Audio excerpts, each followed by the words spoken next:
In our last episode, we discussed the single integrated operational plan, the devastating attack plan by Strategic Air Command on not only the Soviet Union, but also, of course, her allies. It was pretty dark. I realize that, but that was done by intention.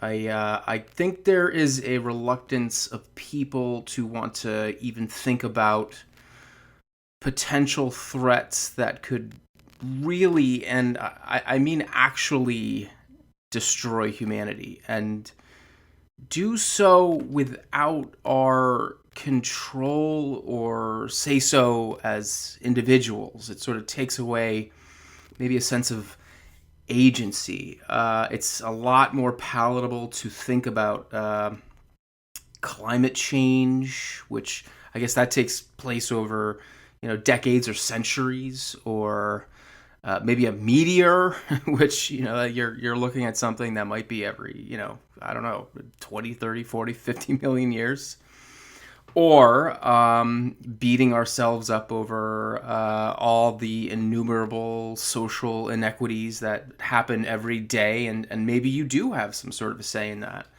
I'm not saying any of that's wrong, but I would like to make the point that everyone should think about this specific issue long and hard for at least a day or two before moving on. A nuclear war, and again, it's not like a world-ending U.S. Soviet giant 10,000 megaton exchange or something, but a nuclear war, even a small one, could happen at any moment. Um, Most likely, it will happen when leaders have stopped taking its threat seriously. You have to realize that the last person that's actually seen one of these things go off will die in my lifetime. Unless there's some other atmospheric test, which I'm not sure. It could happen. I mean, who knows? Maybe Kim Jong Un is going to do us the favor. Uh, Maybe you could look at it this way. Maybe when you move into a house and you discover the walls are packed with dynamite, when you first discover that, you get super careful. You make sure the wiring is up to code. You would definitely be extraordinarily careful while cooking or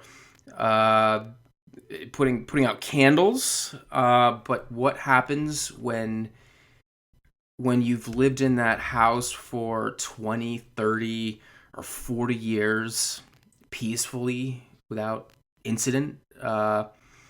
What happens when your kids grow up there? Maybe there are new owners. Would they take the threat as seriously as you did?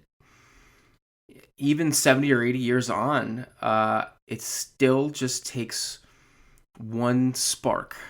But then that's so easy to forget when there's so many other things going on in life that, of course, seem so much more important.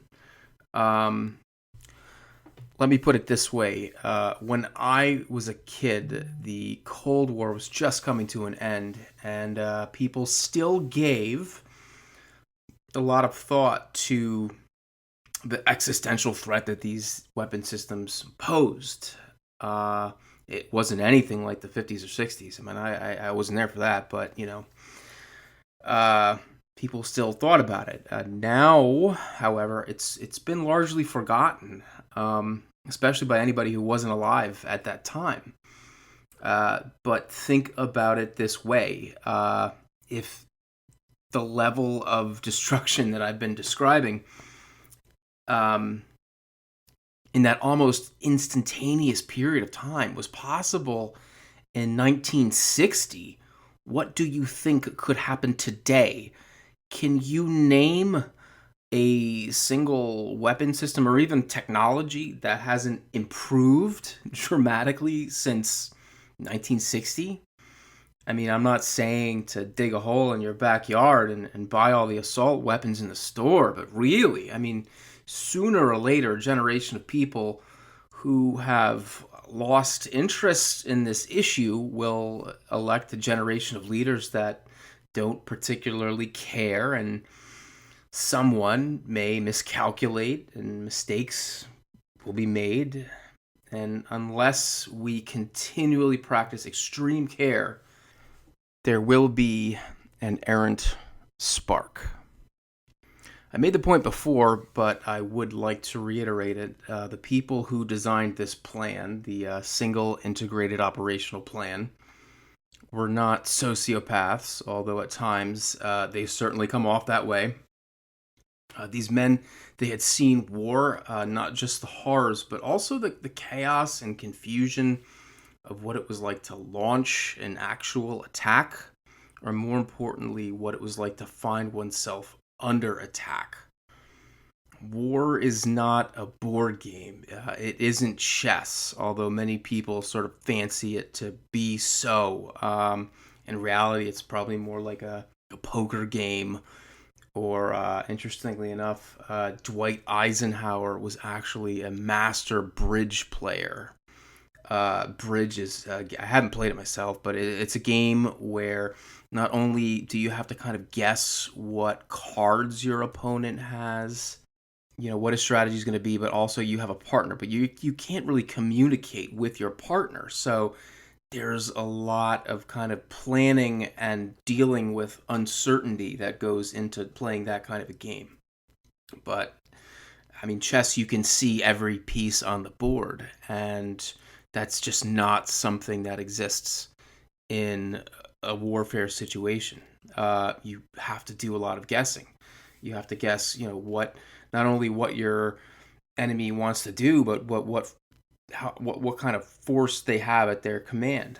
The famous 19th century German general Helmut von Moltke once said that no plan of battle survives contact with the enemy.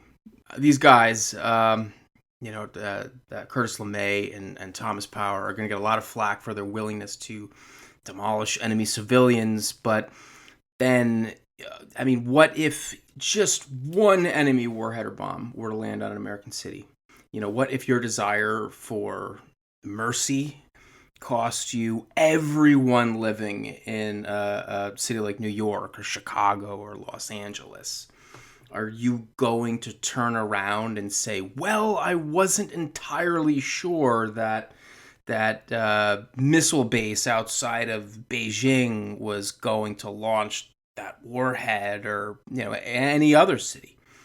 I mean, how would you answer if the 10 million people died in your country because you just wanted to do the right thing? Maybe the stakes are so high you just can't afford to take that risk. I mean, if you were in that position and that happened, could you live with yourself? You want to dismiss these guys out of hand, but when you think about it, if the chips were down, wouldn't you want men with, I guess, nerves like that? You kind of wonder if the U.S. armed forces of today would even be able to execute something as brutal as the PSYOP. I mean, just look up some of the recent recruitment videos. Like they're funny. The armed forces nowadays seem more like a journey of sort of self-discovery than a tool by which dangers to national security can be sort of eliminated. Or then again, that's neither here nor there. So let's go back to the days immediately following the defeat of Nazi Germany in Europe. Of course, this is the end of World War II, the most brutal war in the history of mankind, certainly in modern times. After all this death and destruction and devastation, one would think that it would be time for a nice respite. The continent of Europe was exhausted. Certainly the tension would be released, right? Well, not quite. Just beneath all of the jubilation, for finally defeating the Nazi Germans and the Italian fascists. The ground is shifting. Something new, something sinister is taking shape even now. New alliances are forming, new battles are being planned, and a new weapon is being devised and just about tested that will change the rules of warfare forever. I'm your host, Stephen Eck, and this is Savage Continent.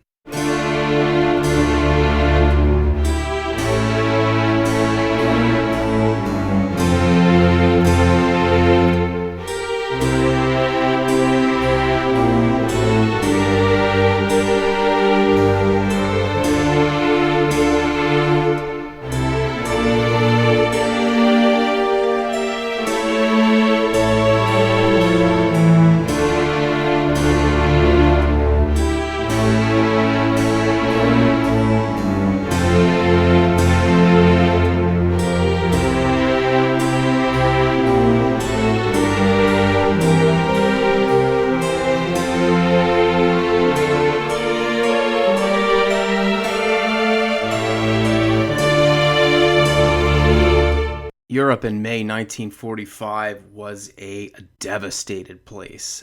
Even the conquerors couldn't help but look on in sheer bewilderment.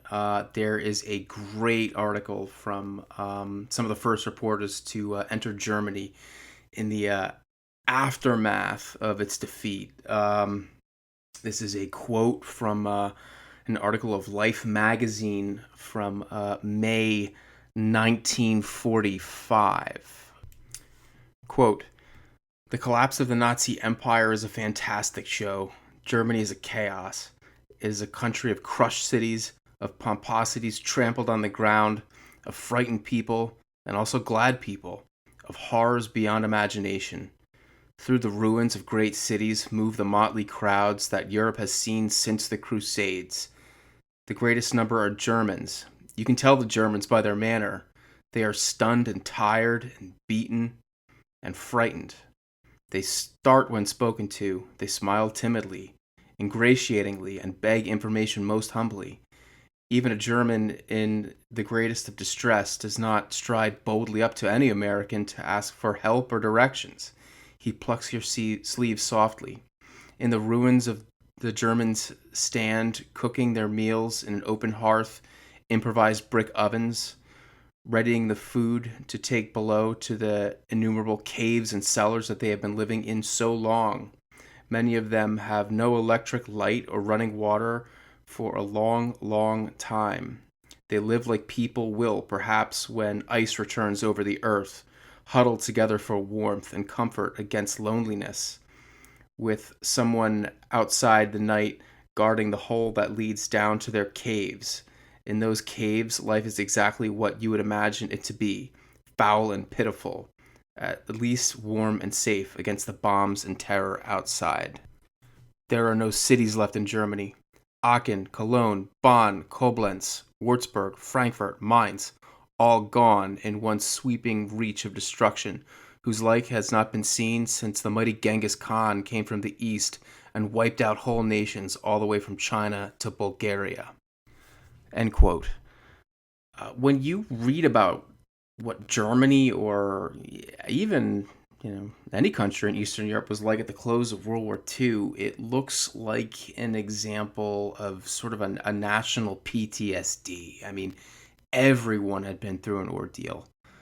Many of us will fear for our lives, but typically it's a one-off event. It's not something that's a constant. If we're lucky, we'll never have to fear for the lives of our spouses or our family or worse still, our children. But people in this part of the world feared for that every day, especially once you start getting to near the end of this war. And it seems like everyone gets a piece. The Nazis had sort of a you're for us or you're against us mentality. You had to help them or risk life and limb to oppose them. But now the shoe was on the other foot. It was payback time. Historian Keith Lowe writes, quote, "In the immediate aftermath of the Second World War, the threat or promise of vengeance permeated everything. It formed the thread in virtually every event that took place, from the arrest of Nazis and their collaborators to the wording of the post-war treaties that shaped Europe for decades to come. From leaders like Roosevelt to Tito happily indulged themselves in the vengeful fantasies of their subordinates and sought to harness the popular desire for vengeance to further their own political causes. Commanders in the Allied armies turned a blind eye to the excesses of their men, and civilians took advantage of the chaos to redress years of impotence and victimization by dictators and petty tyrants alike. Of all the themes that emerge in any study of the immediate post-war period, that of vengeance is particularly the most universal." End quote.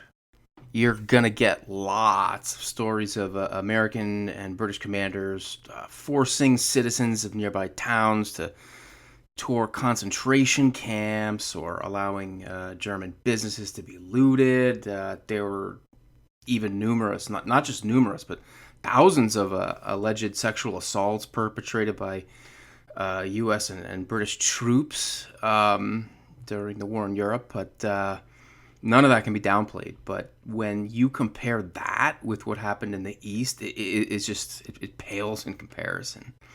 You can see it by which opponent people wanted to surrender to. Pretty much anybody on the Axis side.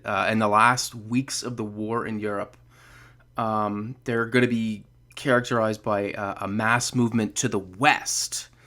You're going to have this one crazy circumstance where a German general, Max Wenck, is going to fight his way west, directly contravening Hitler's orders. I mean, Hitler's like stuck in Berlin and they're surrounded. They're about to be destroyed by the Soviets.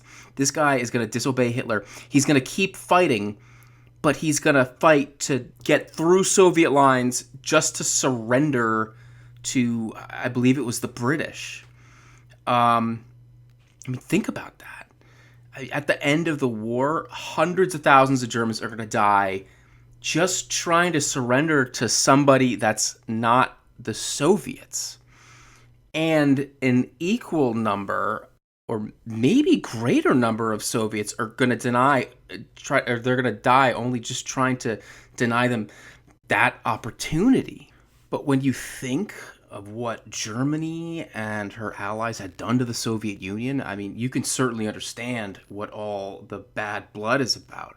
I mean, 25 million Soviets are going to die in this war. I mean, more than half of the Soviet prisoners are going to die in labor camps. And then you compare that with like 4% of British and American prisoners in German labor camps. That's a crazy stat in itself. I mean, the Holocaust happened almost entirely in the East. Hitler's dream is that the whole place is supposed to be some giant racial feudal estate with the Aryans as overlords. You'll have instances where 30,000 people are shot in a ravine outside of Kiev, all in just a couple of days. I mean, what does that even look like? But when you think of what Germany and her allies had done to the Soviet Union, I mean, you can certainly understand what all the bad blood is about. I mean, 25 million Soviets will die in this war. More than half of all Soviet prisoners of war will die in German labor camps, compared with like 4% if you were a British or American or French prisoner. I mean, the Holocaust happened almost entirely in the East. And this part of the story, I'm pretty sure you're familiar with. It was supposed to be a giant racial feudal estate. Hitler talks about it in Mein Kampf. It's like the Germans need Riesenraum in the East, living space. And the Aryans are supposed to be the overlords. You'll have 30,000 people shot outright in an afternoon outside of Kiev. I mean, the war is a meat grinder out there. I mean, every year, the German army will lose something like 40% of its personnel. And they'll find replacements. And then the replacements for the replacements. And it just goes on and on. I mean, it's crazy how the invasion of the Soviet Union starts with 3.7 million Axis invading. And then in 1944, they still have 3.4 million. Oh, that seems okay. But in that time, they lost 9.5 million killed or captured. The Soviets, meanwhile, in 1941, they have 2.7 million, but they just keep rolling up to 6.8 million by 1944. Meanwhile, their losses are 15 million. Just do the math. I mean, those beleaguered German soldiers running for their lives at the closing weeks of the war were not the same ones storming east to create this empire of blood and soil for their Fuhrer. I mean, same with the Soviets. The war just ground people up and spit them out on an industrial scale. By the end of the war, you get the feeling that Germans know what their country has done in the East. And at times, like, propaganda will actually allude to it. Goebbels will actually talk, vaguely about things that have happened in the East, and the Russians are coming this way, and everything that they're going to do, and it sort of hits sort of a general consciousness. I'm going to quote again from that same issue of Life magazine. This is the recollection of an American soldier in this little South German town on the Tauber River. He says, quote, "A middle-aged German woman did my laundry in one of the little houses that cluster together behind masses of lilacs. She did a great bag of laundry for me 3 times, and each time she charged me what she obviously regarded as the maximum. 3 marks, which equals 30 cents. She did it beautifully, too. The last time I went there, when she knew we were moving out of town, she gathered her young daughter and her grandson close behind her and nerved herself to ask the big question that had obviously played on her mind for some weeks. Quote, 'When are you going to send us all to Siberia?' End quote." And that's what you have in the end. It's kind of like fear and greed have just sort of swapped places. Greed keeps the Germans going in the beginning of the war, and really it's all that motivates them at the end. The Soviets will not close the concentration camps that they encounter for the most part. They will keep them open. It's almost like an under new management sort of situation. There'll be mass deportations. There's going to be vast reparations, extractments, and a regime that's going to cause a lot of resentments in the years ahead.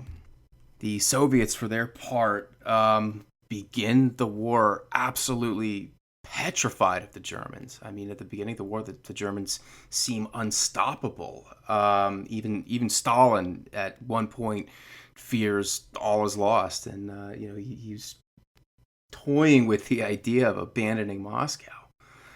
By the end of the war, the shoe is completely on the other foot. I'm going to quote historian Keith Lowe again. Quote, "Absolute hatred of Germany and of Germans was endemic in Soviet society during the war. Up until the spring of 1945, Soviet soldiers had been subjected to the most strident hate propaganda, which demonized Germans in Germany in every possible way. The Soviet army newspaper Krasnaya Zvezda carried poems by Alexei Surkov with titles like 'I Hate,' whose last line claimed, 'I want to strangle every one of them.' Pravda printed poems by Konstantin Simonov, such as 'Kill Him,' published on the day Voroshilny Volgograd fell, which exhorted Russian soldiers to kill a German, kill him soon, and every time you see one, kill him. Other writers such as Mikhail Sokolov and Vasily Grossman also wrote vitriolic stories and reports which were designed to increase Soviet hatred for all things Germans. But it was Ilya Ehrenberg who occupied a special place in the hearts of the Soviet soldiers. Ehrenberg's inflammatory chants in Krasnaya Zvezda were printed and repeated so often that most soldiers knew them by heart. The Germans are not human beings. From now on, the word German is for us the worst imaginable curse. From now on, the word German strikes us to the quick. We shall not get excited, we shall kill. If you have not killed at least one German a day, you have wasted that day. If you cannot kill your German with a bullet, kill him with your bayonet. If there is calm on your part of the front, or if you are waiting for the fighting, kill a German in the meantime. If you kill one German, kill another. There is nothing more joyful than a heap of German corpses. The dehumanization of Germans was a constant theme of Ehrenberg's writings. As early as the summer of 1942, he claimed, "One can bear anything, the plague and hunger and death, but one cannot bear the Germans. We cannot live as long as these gray-green slugs are alive. Today there are no books. Today there are no stars in the sky. Today there is only one thought. Kill the Germans. Kill them all. And dig them into the earth." End quote. You can't just turn off this level of animosity like a light switch. It's something that sticks around. All of these Soviet soldiers that will be occupying all of these different countries of Eastern Europe are going to keep this with them. And it's not just going to be directed at ethnic Germans, but anybody who lived in a territory that the Germans occupied. They're going to see collaborators where, maybe there were or maybe there weren't collaborators. This is going to be Soviet policy. And this contrasts with how things are in the West, where you have the Americans and the British, and they're instituting their own, like democratic liberalism. The Lowe goes on to kind of describe the two different regimes and how they operated. Quote, "In the West, the Allies not only imposed a system that required harmony between different ethnic groups, but provide an example of that harmony in action. The Allied armies in the West contained people from dozens of countries in all 6 continents. The military governments contained representatives from 4 of the world's great powers, all of whom were obliged to get on with one another. One would expect the Soviets to have imposed similar attitudes on the eastern half of Europe. Their internationalist doctrine required the workers of all nations to unite in pursuit of common goals, but in fact they promoted the persecution of minorities within the Soviet Union itself and within the Eastern European countries that would become Soviet satellite states. It was the Soviets who pushed through the population exchange between Poland and Ukraine. It was the Soviets who supported Poland's expulsion of the Germans from recovered territories and who insisted on similar expulsions of Germans from the rest of Eastern Europe. When the British and Americans refused Czechoslovakia the right to expel its Hungarian minority during the Paris Peace Conference, the Soviet delegation were deeply in favor of it, and they supported similar ethnic deportations in all the countries where they had become the dominant power. Rather than fighting against racial and ethnic hatred in the areas they controlled, the Soviets sought to harness it. In many ways in which the internationalist and racist policies that swept Eastern Europe after the war suited the Soviets. To begin with, displaced people were far easier to control than people who were entrenched in their homelands and traditions. The chaos created by the deportations was also the ideal atmosphere for preaching revolution. The lands and businesses left behind could be parceled out and redistributed amongst the workers and the poor, thus furthering a communist agenda. It also created a new loyalty among those who received land and who saw Communist Party as their benefactors. By promoting communism throughout Europe, the Soviets were also promoting loyalty to Moscow, the home of international communism. End quote. Now, why is all of this important? Why is it important that you have these two different style of regimes in the East and the West? Well, as you can probably imagine, people would much rather exist in a system where they're treated with, the moderate degree of dignity, and you don't have tyrants basically dictating your life and setting up puppet governments. Typically, more open democratic systems tend to be more efficient. This period is going to be no different. The West is going to rebound economically much sooner than the East. In Soviet-controlled territories, Stalin actually keeps the economy on pretty much a war footing. Between 80 and 90% of all goods produced are in heavy industry. There are very few consumer goods for your typical consumer. In the West, it's almost the opposite way around. The economy is sort of being rebuilt from the ground up. So while the recovery is sort of sluggish everywhere, it does much better in the West.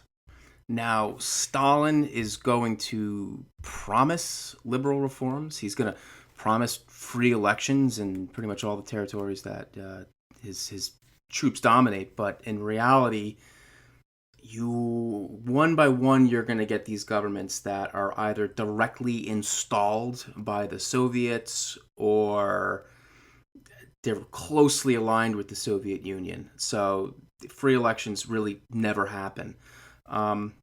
Stalin and many other communists really made no bones about what they thought the future had in store for humanity. Eventually, the revolution would be global. Communism will take over the earth. This is an article of faith if you are a Marxist-Leninist. How exactly that's going to happen is, there's a lot of debate about that. But now, if they could help that happen, so be it. Stalin's going to make a speech at the Bolshoi Theater. This is from historian Garrett M. Graff.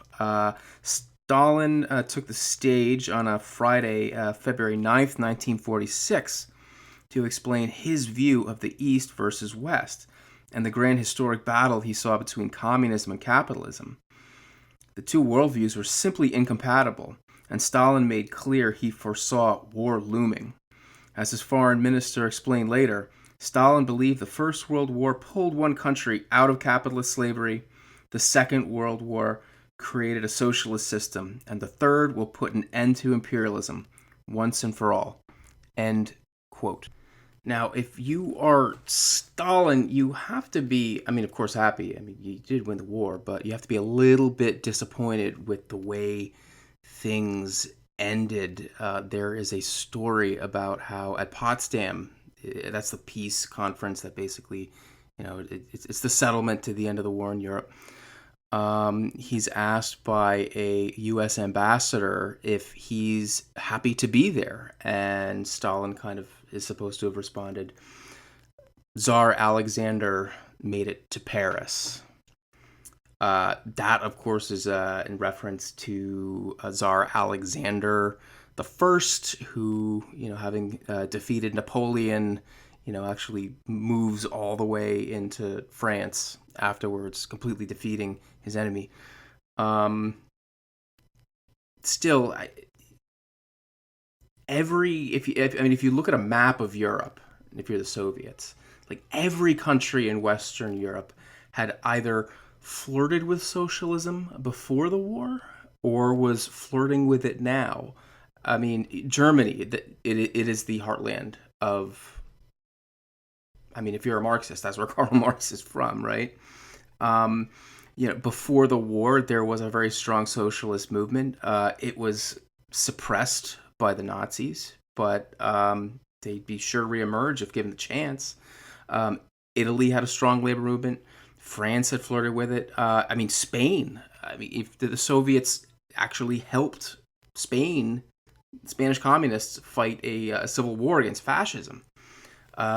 Britain had just ousted Churchill and installed a left-leaning Labour government. Now, World War II took Stalin by surprise. There's a really great quote from Simon Sebag Montefiore's biography of Stalin in the Court of the Red Tsar. He says this: Europe in early 1939 was, in Stalin's own words, a poker game with three players in which one each hoped to persuade the other to destroy the other one and leave the third to take the winnings. The three players were the fascists of Adolf Hitler's Nazi Germany, the capitalists of Neville Chamberlain's Britain, allied with Daladier's France, and the Bolsheviks. Though the Georgian admires the flamboyant brutality of the Austrian, he appreciated the danger of a resurgent German militarily and the hostility of fascism. End quote. So if you're Stalin at this point, yes, I mean, you can be a little bit hard on yourself. I mean, you certainly miscalculated the way things would go down between, say, Germany and France at the outset of the war. I mean, he never expected for... It was basically a military miracle. The way in May 1940, the Wehrmacht is going to cut right through the Ardennes forest, kick France out of the war. Britain has to flee with nothing but the shirts on their back, and then Germany's going to have the ability to turn around and invade the Soviet Union. That catches him as a total surprise, but nonetheless, he's back in the position where he wanted to be all along, where one of these three players has been eliminated. He's just picking up the game where he feels he should be at this point. And if you want to look at it, even more cynically, in 1948, you have the Marshall Plan. The United States is going to inject billions and billions of dollars rebuilding the infrastructure of Western Europe. Of course, Soviets aren't going to take that money for their part, but it's almost like they're setting the table for you. Not only that, but immediately after the war, the U.S. and pretty much all our wartime allies are going to drastically cut down their militaries. The troops are going to go home and return to civilian life like they had planned. Not so with the Soviet Union. They are going to have roughly 10 million troops near the end of the war. They're going to keep 2.3 million, and almost all of those are going to be in Europe when the war ends. The Red Army at that point is battle-hardened. It had tons of tanks, military hardware, you name it. By 1947... the Red Army will have 50 divisions in Europe. The U.S. will have one in Germany. The U.S. was completely dismantling its armed forces. It was almost like a fire sale.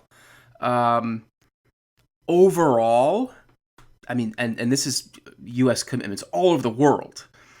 They go from 8 million to less than 1 million. The defense budget is going to be cut by 90%. Not only that, but the U.S. Troops are going to stage protest marches in West Germany because their discharge is going too slow. The amount of airplanes in the U.S. inventory goes from 80,000 to 25,000, and only 10,000 of the remaining planes are going to be deemed combat ready. The Soviets seem to be... It's almost like they're just looking on very intently. When asked what the Red Army needed to advance into Switzerland, apparently one U.S. commander said, shoes. Right about the same time that Stalin makes his speech in the Bolshoi Theater talking about the impending Third World War. Churchill is going to make his famous Iron Curtain speech in Missouri. Edward R. Murrow, the CBS correspondent, is going to say, quote, seldom has a war ended leaving the victors with such a sense of uncertainty and fear, end quote. Of course, there is one other development from this time as well. The United States is going to drop 2 atomic bombs on Japan to end the war there in August of 1945. And it's for this brief period of time between 1945 and 1949 that only the United States has this technology, and it is accepted fact that were it not for that technology, there really would be very little to stop the Soviets from doing really whatever they wanted. Now, it's also pretty interesting that it's at this time that the United Nations sort of comes into being.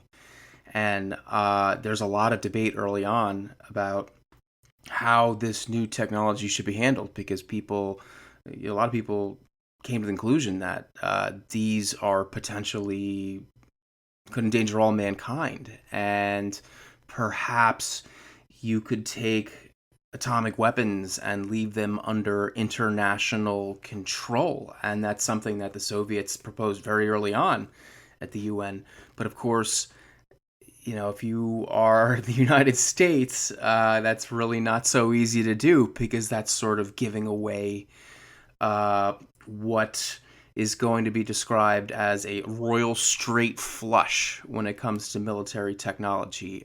General Leslie Groves put it really great when he said, quote, if there are to be atomic bombs in the world, we must have the best and the biggest and the most, end quote. So the U.S. is going to be forced to adopt a policy of what will be called deterrence, although that word really hadn't come into the modern parlance yet. They're going to have to threaten to use atomic weapons on the Soviets if they attempted to take Western Europe, and then the same threats are going to be used elsewhere where they're attempting to sort of spread communism. Now, Stalin had known about the Manhattan Project way back in March of 1942. I mean, he knew about the Manhattan Project before Truman, the American president, knew about it, which is sort of like a weird, historical thing. He knew about the Trinity test from his spies, before Truman tells him. But apparently Truman, he thinks that he approaches Stalin. This is at Potsdam. He goes up to him kind of, gently says, the USA has tested a new bomb of extraordinary destructive power. And then one of Stalin's aides, Pavlov, watches him. He says that Stalin moved no muscle in his face. He said he was simply glad to hear it. The Soviets are going to embark on their own program to build an atomic bomb. Not too long after the U.S. did, Stalin is going to put Lavrentiy Beria, probably the scariest person in the Soviet Union, maybe even scarier than Stalin himself, in charge of the bomb project. So this is the guy that runs the secret police. The weapons designers that are going to be in charge of the Soviet program, they are kind of it's not quite of a gulag situation, but they are definitely, they are being forced to do their jobs. And let's just say there are certain not so thinly veiled threats if they do not do their jobs adequately. Now, what Stalin does not know is that these weapons probably would not be as successful as they're sort of made out to be by the U.S. After the first several tests, there's going to be one test in 1946 in Bikini Atoll where a uranium bomb same type of bomb that was dropped on Hiroshima, is basically dropped on a fleet of ships. It fails to sink 83 out of the 88 ships. Maybe using atomic weapons in a traditional manner really wouldn't work all that well. If you are the United States, what do you do if the Soviets just decide to plow ahead and, maybe they're going to come to the conclusion that they're just dealing with a paper tiger. So it's at this point that you have early plans for how to respond to the Soviet Union if they actually do what everybody fears they are going to do and move into Western Europe. Early plans are going to center around the idea of an atomic blitz. If the Soviets attack, the U.S. and her allies will be forced to retreat, but 30 bombs might be sufficient to destroy enough Soviet cities to force them to cry uncle. So bases in Great Britain, Italy, and Spain, possibly the Middle East, Japan, later the mainland United States would be used as staging points. The Red Army was considered to be too strong to resist with just the one measly division that was available in Europe at the time. And the NATO troops that are supposed to be there really haven't materialized. So there would be this sort of headlong retreat that might go as far as Spain. And there you might see kind of like an armed resistance in Spain. You'd make sort of a last stand there. One really big problem with this plan is that by the end of 1946, the U.S. stockpile is going to be just 10 bombs. Not only that, but the bombs are mostly Mark III Fat Man type bombs. They weigh about 10,000 pounds each. Only silver plate B-29s could carry them. And then even by the beginning of 1948, there would be only 32 of these that could fly. So if Stalin decided to invade right at this point, the West would be in some serious trouble. There are way too few weapons on hand, and there's no way to deliver these weapons to their target. The first plan to be adopted officially by the U.S. military is going to be codenamed Broiler. This is a plan that's going to be adopted in 1947 with the assumption that war would begin in 1948. It had different variations if the conflict started several years later instead. There's not much in the way of long-term goals here. Again, they hope to liberate Europe after it's overrun. Best case, the Soviets would be driven back to where they were at the start of World War II, but it's not quite clear. It was hoped that by 1948, there would be 100 to 200 atomic bombs available, and that these would be used to destroy, this time, 24 Soviet cities. Moscow is going to get 7 bombs under this plan. Leningrad's going to get 2. There's going to be 2 on Stalingrad. There's going to be 2 on Kharkov.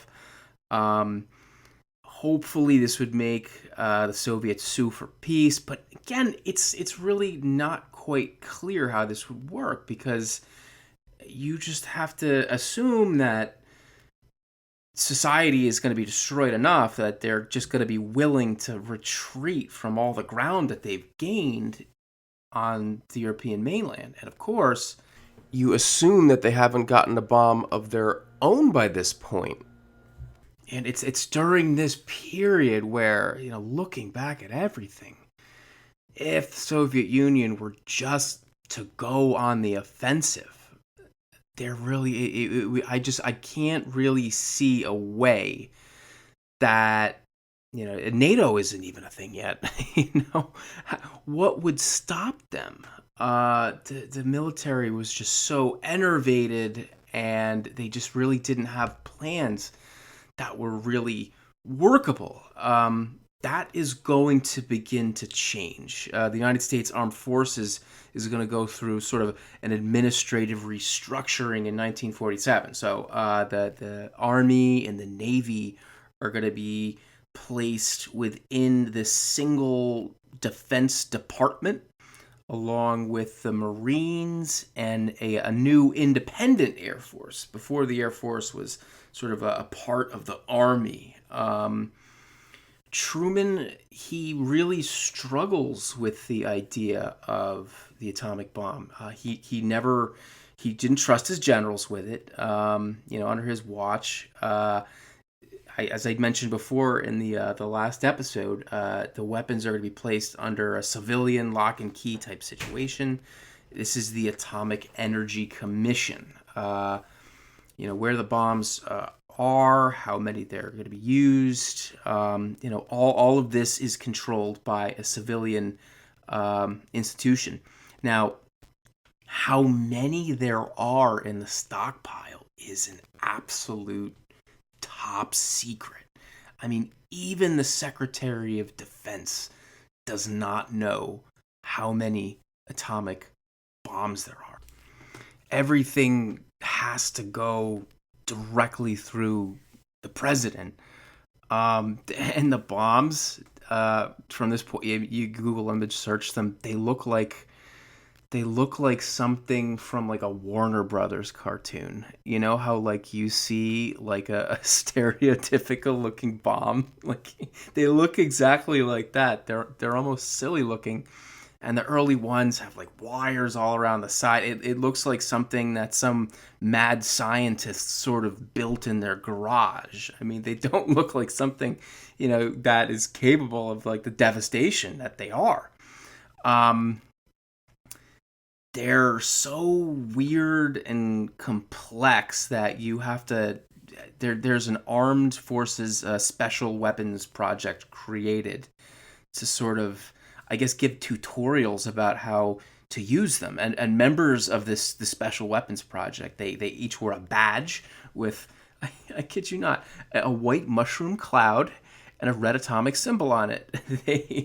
They're gonna train the staff on how to deal with these really cumbersome, short-lived acid batteries, how to use like neutron initiators. The bombs couldn't just go around ready to go. Apparently, like they had a uranium core that has to be kept separate from the other materials, or it would overheat, and possibly there would be a nuclear, not a detonation, but it could go into critical mass. So it's a mind-numbingly complex process on different occasions. Even trained staff would like drop a core by mistake, and several of them died because they got irradiated. Truman is he's going to come to believe that if the bomb is going to be used, it should be the Air Force that should be given the responsibility to use it. Only the Air Force has planes big enough to carry these giant things. Within the Air Force, there's going to be a special command. That's sort of that subsidiary thing within the Air Force that would manage the nation's nuclear arsenal. In order to use the weapons, he had to give the order each and every time, but this strategic air command would be his sort of go-to. You can look online what their insignia looks like. It's a giant like mailed fist, like like a knight in armor, like just the fist, right? And it's holding 3 red lightning bolts and an olive branch. I mean, it's really badass, I think. In the background, there's like a blue sky with clouds, I really like it as far as like insignia goes. It really shows you what these guys are about. Eventually, they're going to oversee all of the missiles as well as the plane delivered weapons. Originally, it's going to have kind of a shaky start. They're going to have one bombing exercise where they're supposed to, I mean, not actually bomb it, but like they're told they have to go on a mission and fly across the country, and they have to hit a target in like Dayton, Ohio, and like every single one of the planes like misses this fictitious target like on this exercise. So they're going to get kind of a new chief, and that is going to be, of course, Curtis Lemay. Now, Lemay, love him or hate him, he is a character. This is from Fred Kaplan's Wizards of Armageddon. Quote, to Lemay, demolishing everything was how you win a war. He thought that strategic bombing in Europe had been handled all wrong, with too much fussing about with bottleneck targets and precision bombing. That the whole point of strategic bombing was to be massive, a campaign of holy terror. The atom bomb only made this point stronger. Lemay thought that the advent of the atomic bomb blasted all doubts that air power could win a war by itself. Lemay kept 3 big pictures framed next to one another on the walls of his office at SAC headquarters. The first was a painting of Napoleon's army retreating from Russia. The second was a painting of Hitler's armies retreating from Russia. The third displayed a message from Winston Churchill's 1949 speech delivered at the mid-century convocation of the Massachusetts Institute of Technology, proclaiming, "For good or ill, air mastery is today the supreme expression of military power, and fleets and armies, however necessary and important, must accept subordinate rank." End quote.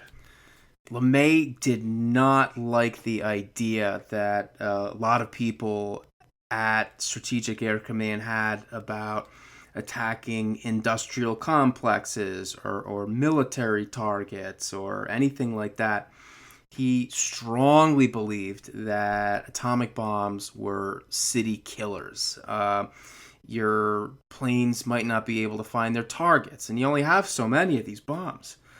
The idea that you might be killing innocent civilians just simply doesn't make much sense to him, because you can find, if you don't have, I mean, they don't even have adequate maps of like Soviet territory. How can you really find a small target in the vastness of that place if you really, I mean, you can see a city from a distance, but something smaller, I don't know, you might just be wasting everything. He planned in his emergency war plan 149 to deliver the entire stockpile of atomic bombs in a single massive attack, pounding, quote, 133 A-bombs on 70 cities within 30 days, end quote. So war plans from 1948 and 49, codenamed Half Moon and then Off Tackle, written under Lemay's influence, became increasingly aggressive with demands for more nuclear-capable bombers. There's going to be this new, it's called the Convair B-36 Peacemaker. This bomb, it is absolutely huge. The only way you can really tell how big it is when you see it. There's some Google images where it's like right up next to like a World War II bomber, like the biggest one from World War II. It's like double the size. It's a beast. It's a massive 5-story high plane with a wingspan almost as long as a football field. Not as wide as a football field, as long as a football field. It had 6 back-facing propellers and then 4 jet engines too, because why not? It could fly 36 hours without refueling, 10,000 miles with an 87,000-pound payload. They're going to build 384 of these things, and atomic bombs. Fortunately, Well, as far as those go, the supply is not going to be able to catch up with demand right at that point. But by 1949, there would be 170 bombs in the stockpile. That is a far cry from the 50, just the year before, and then, like 10 before that. Lemay took a very dim view of holding back in war. He kind of reminds you of William Tecumseh Sherman or Robert E. Lee when he said, "It is well that war is so terrible, lest we go fond of it."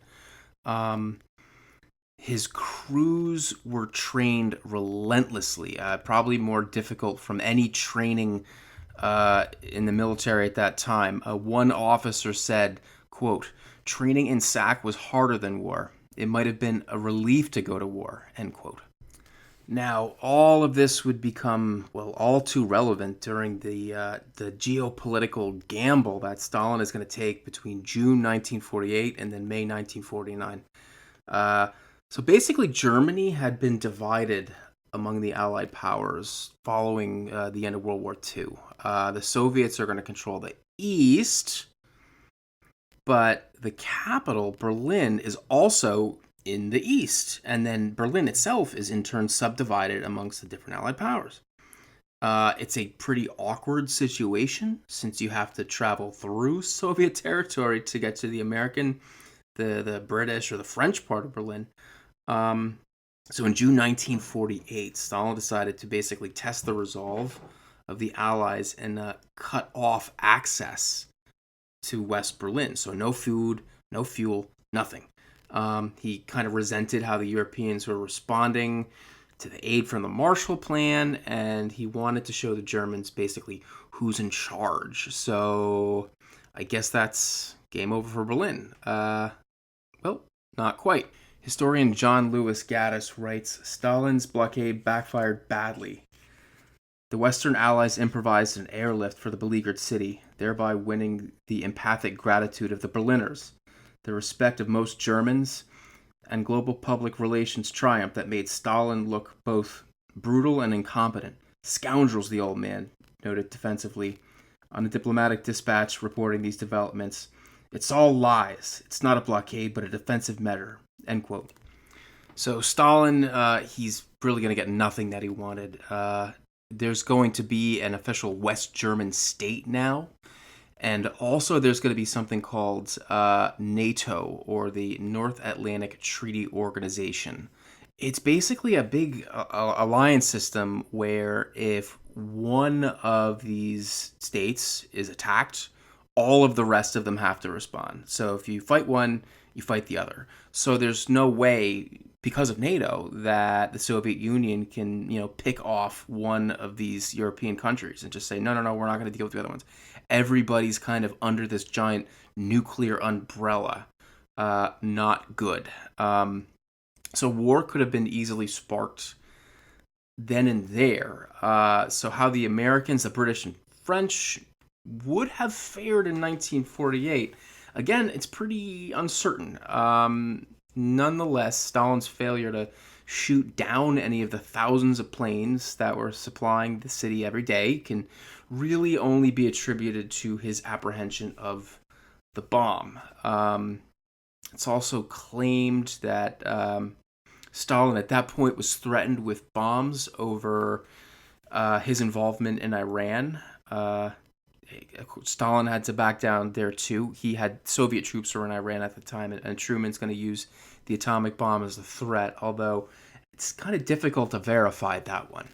So then on August 29th, 1949, everything changed. I'm going to open up to Montefiore's book on his biography of Stalin, because I love this story.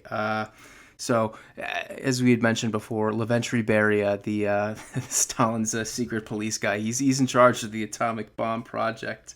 So he's going to be there to witness the first detonation of one of these things in the middle of the desert in Kazakhstan.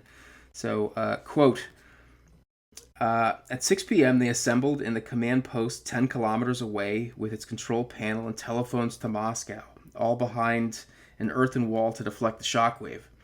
Kurchakov, the scientist, ordered detonation. There was a bright flash. After the shockwave had passed, they hurried outside to admire the mushroom cloud rising majestically before them. Beria was wildly excited, kissed Kurchakov on the forehead, but he kept asking, "Did it look like the American one? We didn't screw up?" Kurchakov isn't pulling our leg, is he? He was very relieved to hear that the destruction at the site was apocalyptic. "It would have been a great misfortune if this hadn't worked out," he said.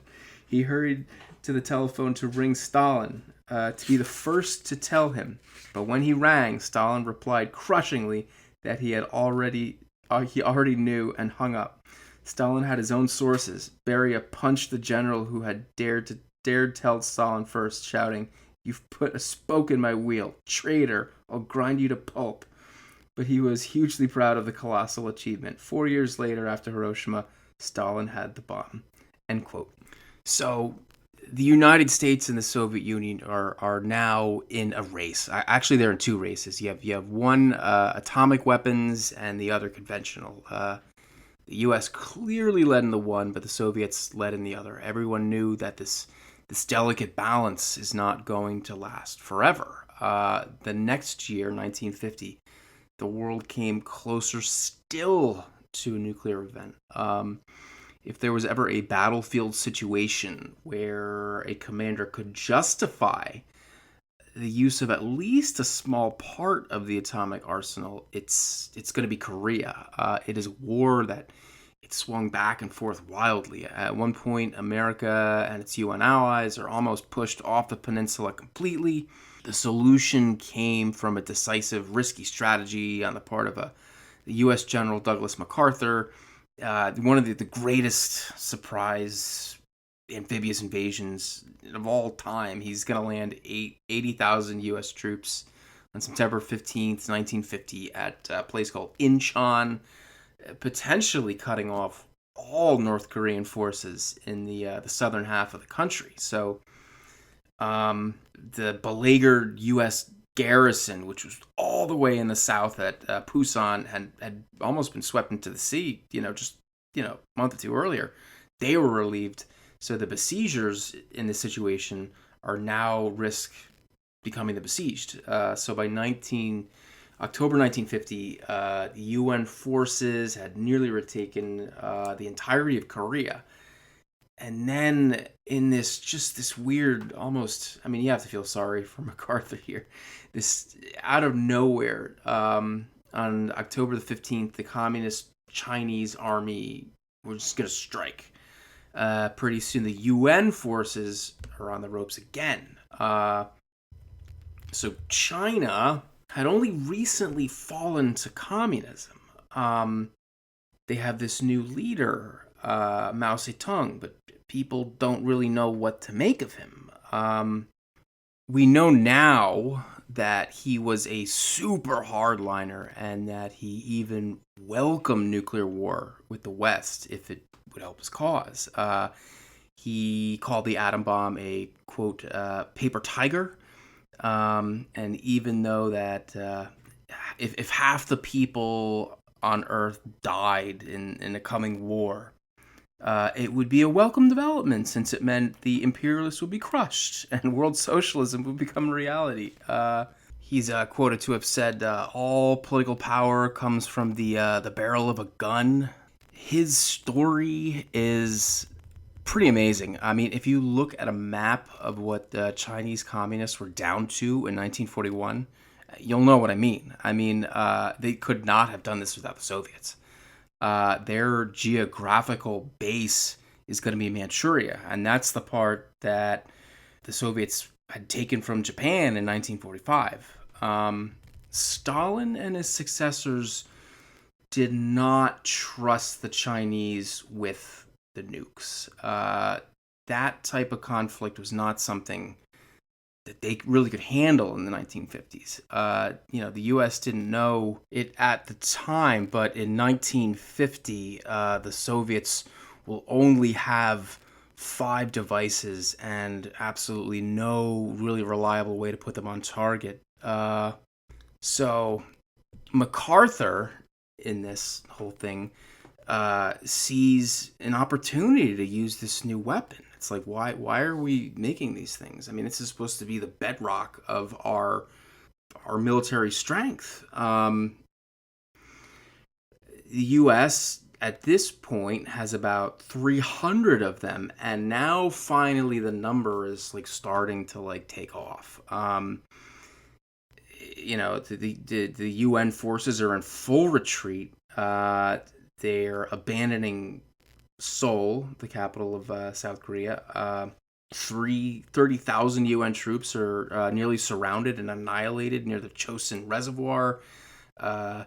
Truman had stated in a press conference on November 30th, 1950, quote, "The military commander in the field will have charge of the use of the nuclear weapons. Always has," end quote. The White House would walk that back, saying, quote, "Only the president can authorize the use of an atomic bomb," end quote. MacArthur asked for 34 atomic bombs for the quote-unquote retardation of targets in Manchuria.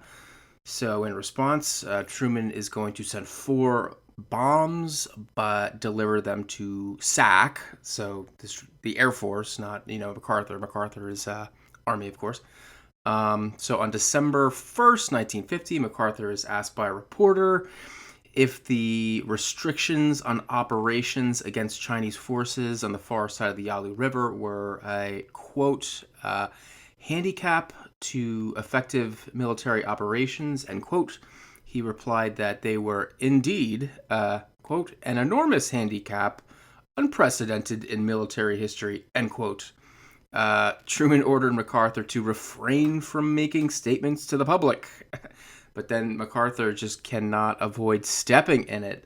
He's going to criticize Truman's foreign policy decisions, saying that China should be easily defeated if we were only allowed to pursue the war on his own terms. And this would go back and forth in public fashion until Truman is going to make the decision to fire this popular general. He's like an American hero. And while he's in the middle of successfully driving the North Koreans, out of Seoul, back across the 38th parallel.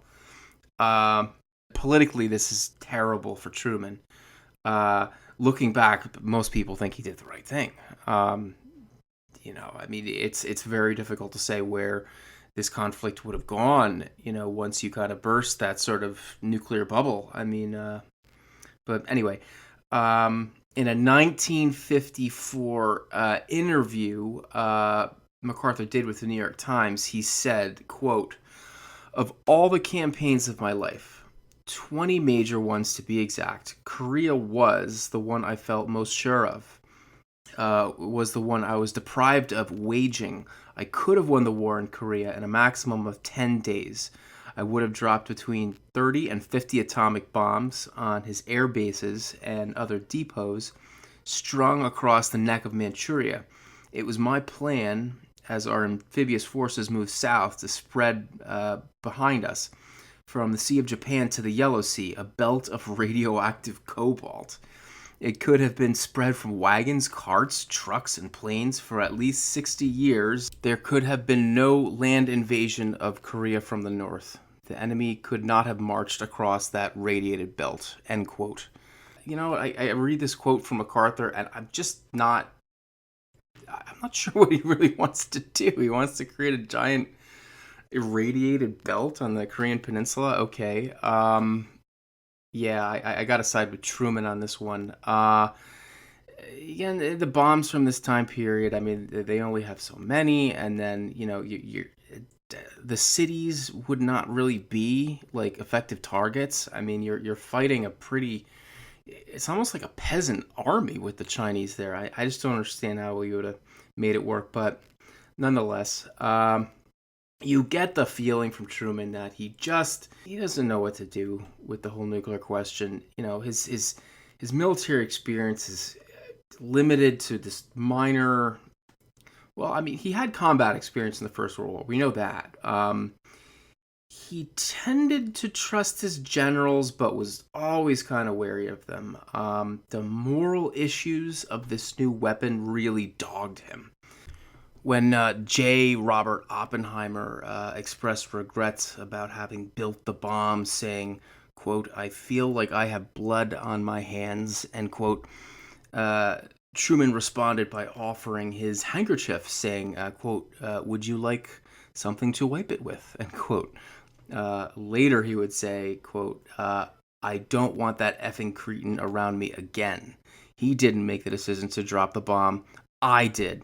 That kind of weepiness makes me sick," end quote. He would call atomic weapons the greatest thing in the history of the world, but at the same time, he advocated, at least initially, international organization controlling them as late as 1946, maybe 1947. He'd say that atomic warfare is not something that should be pursued by rational men. That's a quote of his.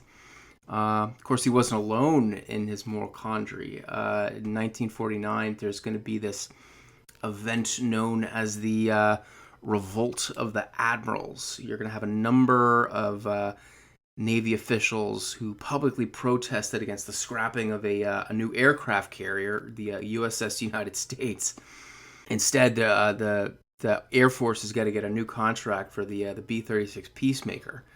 So Dan Carlin's actually going to describe this little episode in his book, The End is Always Near. Quote, "One high-ranking admiral after another condemned the atomic blitz, arguing that the bombing of Soviet cities would not only be futile, but immoral.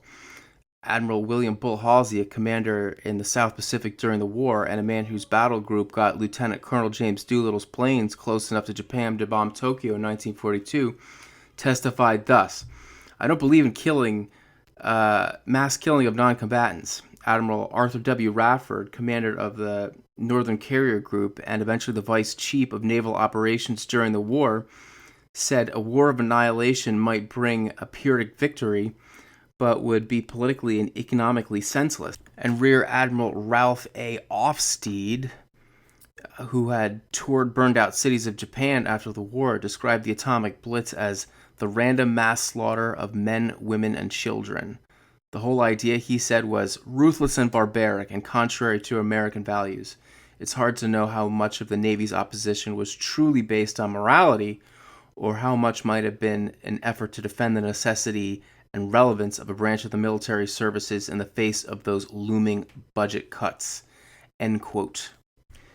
And the thing about all of these criticisms is that they happened in public. The whole nation was really watching this. I mean, this was like a pretty, a big thing. One observer wrote, quote, "Due to this leadership void and a poorly presented case, the Navy, it appeared, was losing the case for the people," end quote. There is going to be a Gallup poll from the 15th October that showed 74% of voters favoring the Air Force's role in a future war, compared with only 6% with the Army and then just 4% with the Navy. People really couldn't make out what they were really saying. A Newsweek article is going to say basically that, quote, "It's sometimes difficult to figure precisely what the Navy recalcitrants want. Sometimes they attack the whole idea of strategic bombing, as Admiral Radford did. And then sometimes they simply say they can do it better," end quote. And then the irony is that once the Navy starts to acquire nuclear weapons of its own, they just promptly change their tune. Fred Kaplan writes, quote, "Once the Navy began to acquire atomic weapons of its own in 1951, fleet officers started to spout the same doctrine. 'It is in our interest,' wrote L.D. McCormick, acting chief of naval operations, in July of that year, 'to convince the world at large that the use of atomic weapons is no less humane than the employment of an equivalent weight of so-called conventional weapons. The destruction of certain targets is essential to the successful completion of a war with the USSR. The pros and cons of the means to accomplish their destruction is purely academic," end quote.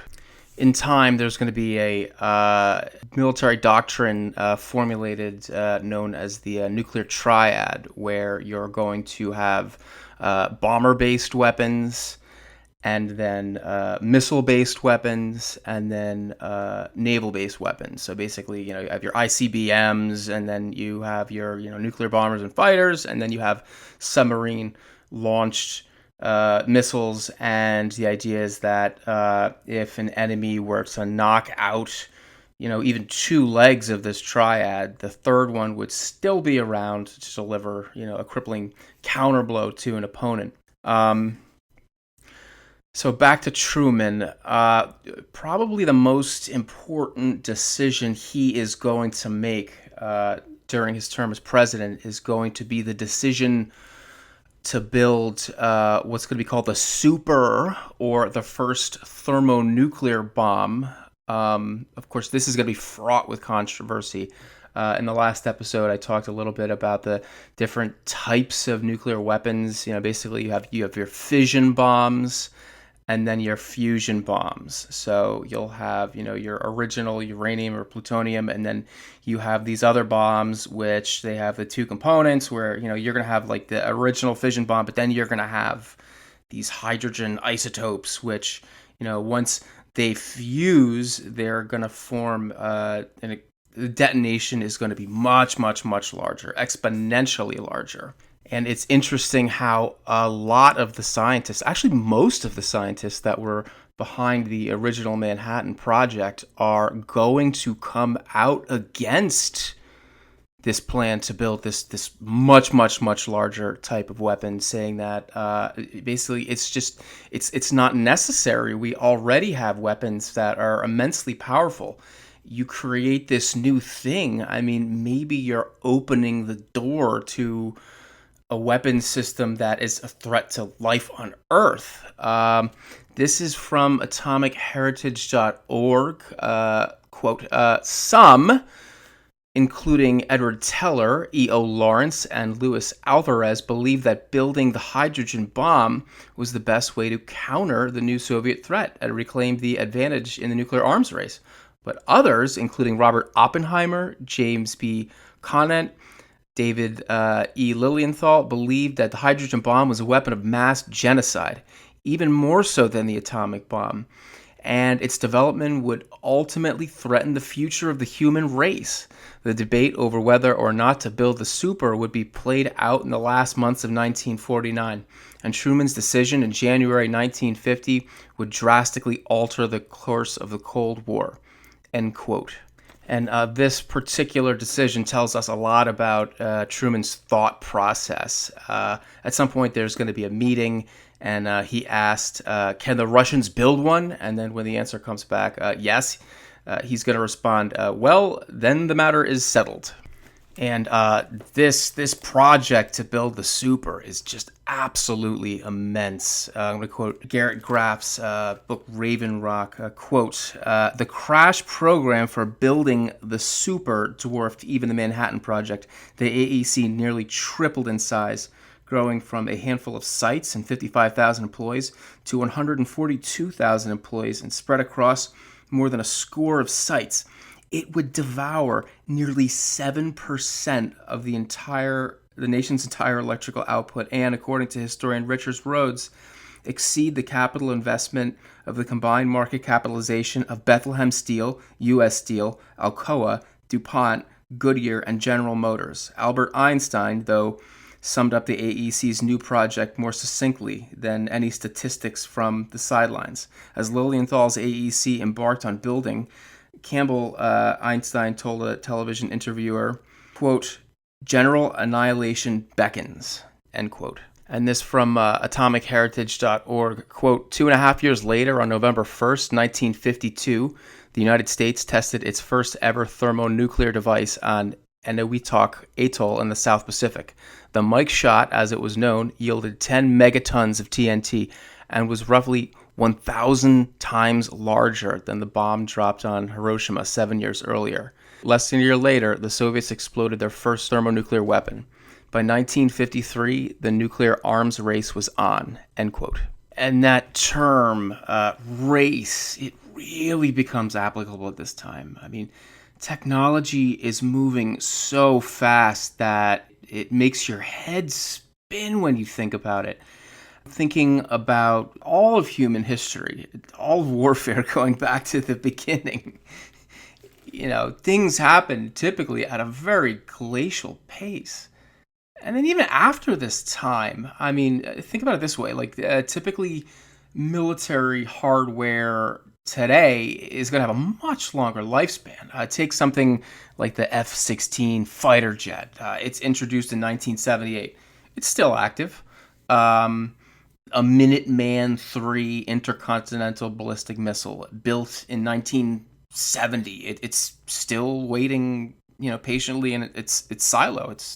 A lot of these things are still in service. Even, the B-52 bombers constructed in the mid-1950s, many of them are still in service. But by the period we're talking about, the early mid-1950s, nothing constructed just 5 years before was considered fit for service. There's this frantic rush to build bigger and better, and falling behind, even just a little, meant putting national survival at risk. I mean, the fate of the world might rest in the hands of your scientists and weapons designers. And of course, what is it all for? I mean, what is the guiding principle for foreign policy during this Truman administration? There is a guy by the name of George Kennan. He sort of formulates this doctrine of containment in regards to communism. He had worked in the Soviet Union for many years, and he came to believe that communism had been sort of forced on that society, and in time it would die on its own. Historian John Lewis Gaddis is going to write, quote, Moscow's intransigence, Kennan insisted, resulted from nothing the West had done. Instead, it reflected the internal necessities of the Stalinist regime. And nothing the West could do within the foreseeable future would alter the fact. Soviet leaders had to treat the outside world as hostile because this provided the only excuse for the dictatorship without which they did not know how to rule, for cruelties they did not dare to inflict, for sacrifices they felt bound to demand. To expect concessions to be reciprocated was naive. There would be no change in the Soviet Union's strategy until it encountered sufficiently long string of failures to convince some future Kremlin leader.